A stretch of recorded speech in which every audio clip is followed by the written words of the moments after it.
Happy Sunday, everybody. It's hashtag Showcase Sunday, and today we have the amazing voice of Adam Powell from BBC Radio Cumbria, who is joining us on Showcase Sunday. So he is here in person. Welcome, Adam. Would you like to introduce yourself, tell me who you are, what you do, and why you do it? Good afternoon, Alison. Good afternoon, watchers, listeners. Nice to join you. Well, my name's Adam Powell. I work for BBC Radio Cumbria. I'm their afternoon presenter. I've spoken to Alison many times. We talk about all manner of things. Essentially, we are a news, sort of 2 hours of news mingled in with music, but it focuses on the news stories of the day. We like to get a local angle on many things. Clearly, over the last 2 years, COVID has been a massive issue, which has a huge impact on hospitality and the tourism industry. So it's something that we've spoken to Alison many times about. What we do is try to localize things, try to make it relevant for people, try to ensure that people understand what's actually going on, because there's so much information being put out there. We like to get experts on who make it easy to understand, so people listening, people within the hospitality industry know what to do, because, as I say, it's a complicated issue out there. We've had 2 years like no other, and it's good to get it localized. It's good to get it clarified so people know what they're doing to help them. Yeah, and that's really important, because we've just had the latest aspect of the calorific labelling, and I did an FAQ Friday recently about it, because there's a lot of mixed messages going out there, and to get the information is horrific on so many levels. To try and get a hold of people who do this for a living, who have actually brought it in force is crazy, because there's just not the information, and I clarify it on what the government give to you, because I get the easy access with that. But it is amazing, isn't it, how many people need that information and actually get it through the media channels, and this is where you're so powerful at being able to deliver that.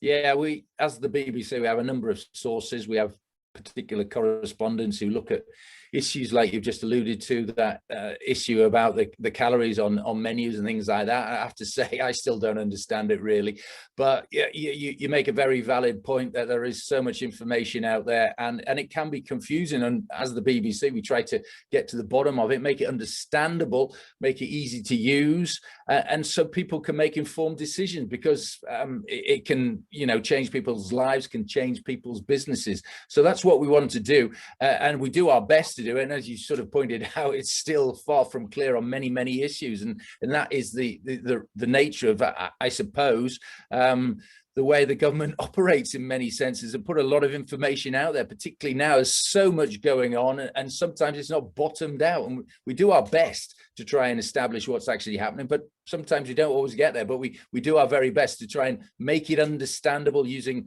our wealth of experts, and that's why we call on people from all manners of areas of society, from academics to people within industry, who try and clarify these situations. Brilliant. So what's unique and different to because you're one of the many media channels out there, to be fair, Adam, you're the radio, there's the TV, there's social media, there's so many channels out there. What makes you unique and different?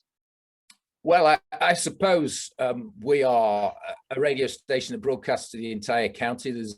There isn't another radio station that does that, just focuses on one county.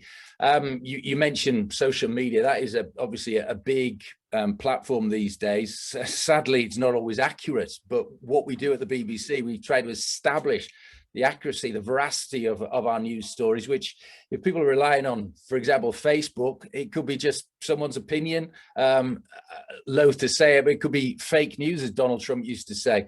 So when you talk to the BBC, there is a certain amount, well, I like to believe there is, authenticity there. There is a sense that this is being checked out. This is true. So what we're telling you, to our best abilities, is what we understand is the truth. And I think that is a unique selling point, which other media channels perhaps within talking about social media can't give you, and that causes so many problems, sets rabbits running, and people sometimes get scared, believe these half-truths, untruths, and that's why we like to establish the truth. Yeah, and it's interesting you say that, because it is relevant to the industry, the hospitality and tourism industry, on a regular basis anyway, and much more so throughout a pandemic, where they literally, the guidelines, legislations, regulations were all changing by the minute at certain points throughout the pandemic. And it is interesting that it's relevant right now and for the future, and how you save time, because you can listen to you. I call it no extra time. So you can listen to you whilst you're working, whilst you're in the car, and you can find out what's going on in a very quick space of time, can't you? Well, that's right. I mean, people's time is precious, and we want to distill it all down into a bite-sized chunk.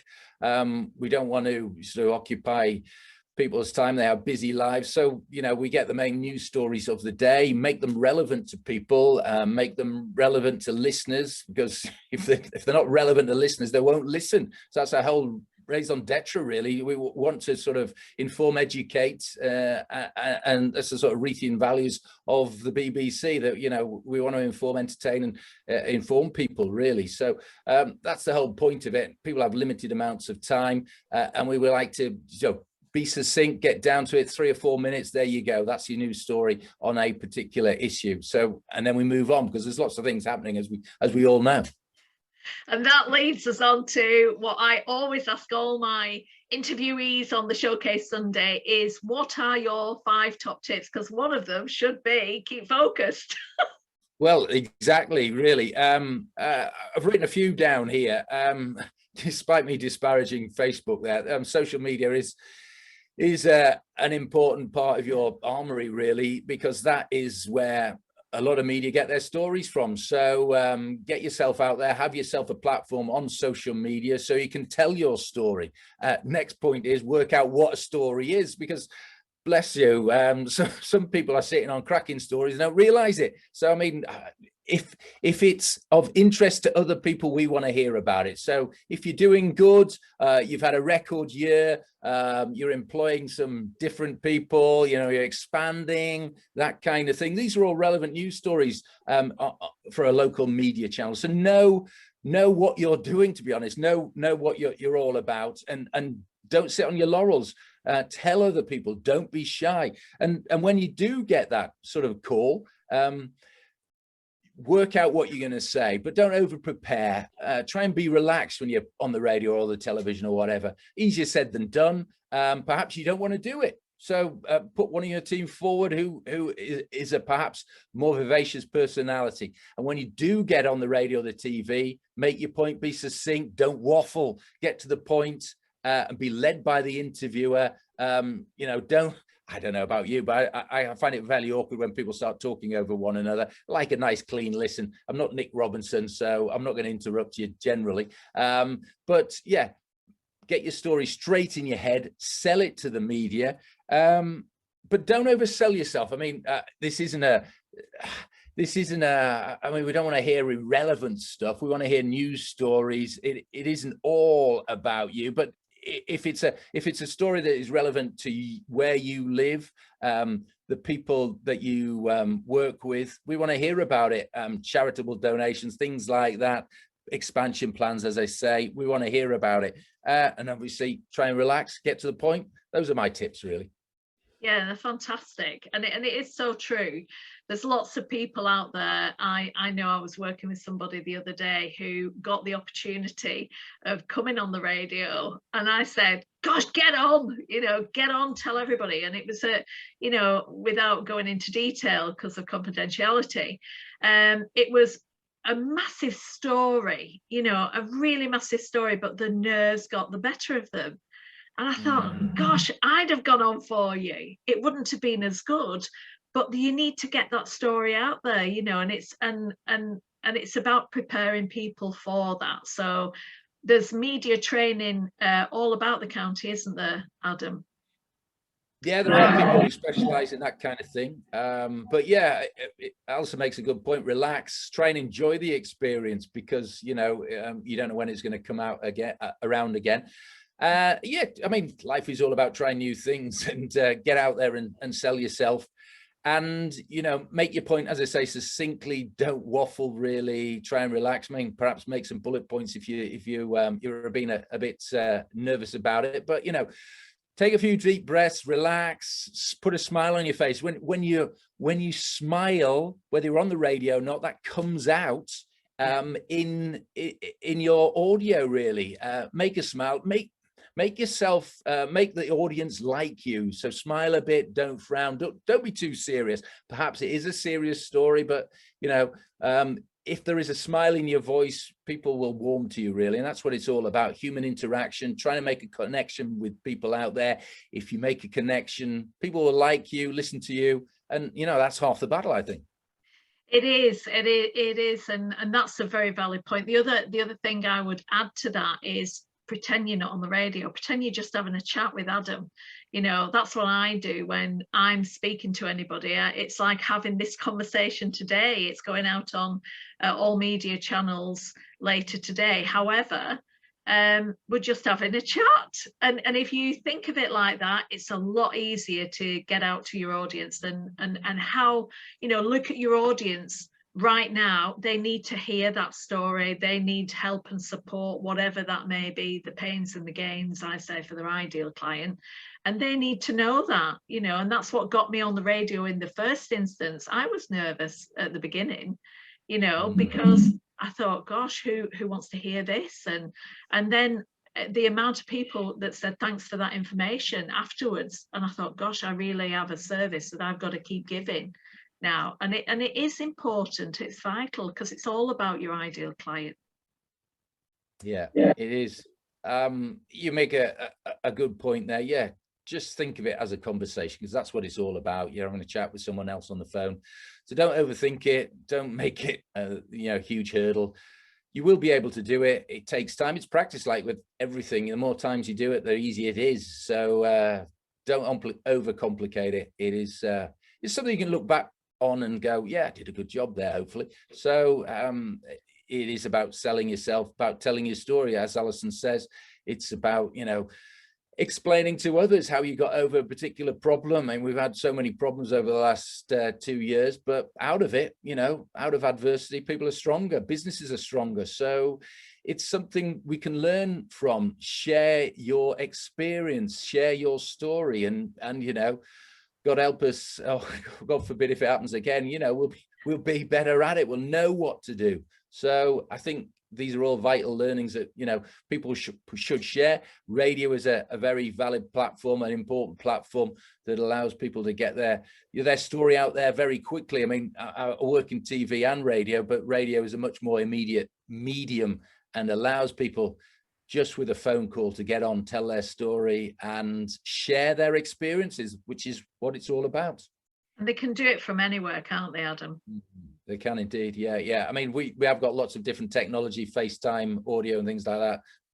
When we're covering it on a Zoom call, we can do things like that. So they're all manner of things, and things have improved. I mean, that's probably one good thing that's come out of COVID, that broadcasting is so much more diverse. There are so many more mediums. You don't have to get into a studio, although studios are coming back into vogue in terms of interviews, but you can do it down the phone.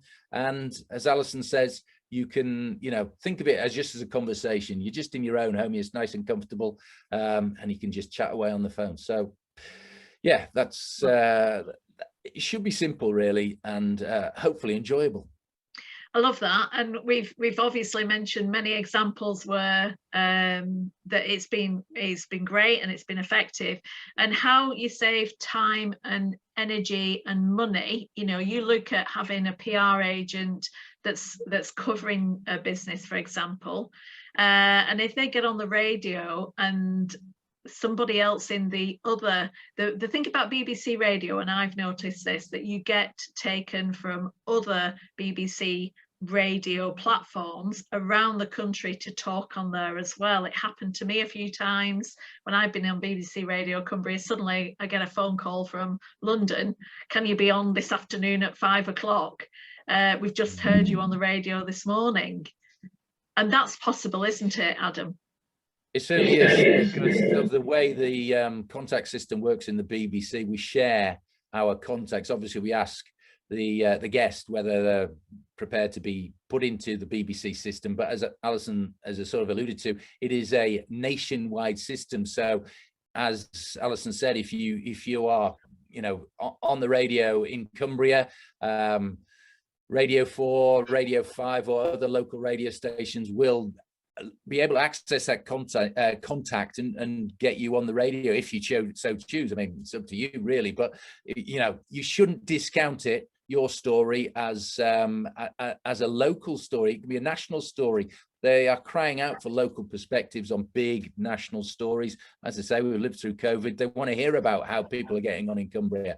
They want to hear about how people are getting on in the north of England, all over the place. So if you're involved in you know, local radio, you can go elsewhere, sell your story, tell your story all over the place. And if, you know, BBC journalists ask you to can we put your contact in our system, yes, I would suggest you probably do, because you become an expert, which is an invaluable place to be. In a sense, it will give you a higher profile, make your business perhaps more well known. So it's no bad thing. And if you can offer your insight into a business, your business, people are going to listen.